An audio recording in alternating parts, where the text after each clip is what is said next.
Magandang araw mga chong, isang mabilisang kain lang Arabic food. Syempre meron silang pickles on the side, tapos tinikman namin yung falafel. Meron silang vegetables na eggplant, broccoli. Syempre sinubukan ko yung Arabic bread, sinausaw sa motabel pare, napakasarap.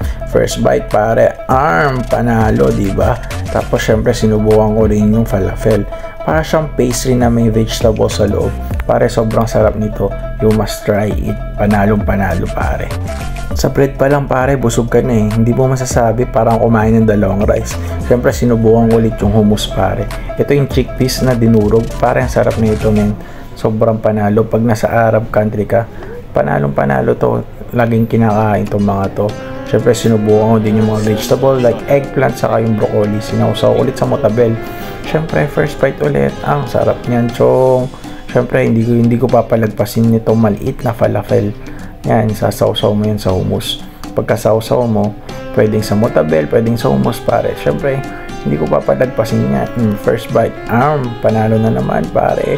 Busog na naman ako dito. Siraan diet. Siyempre, meron na naman tayong bread. Inipit ko sa broccoli, sinawsaw ulit sa motabel. Pagkasawsaw, kain, nguya. Panalo. Sarap. Busog na naman ako nito.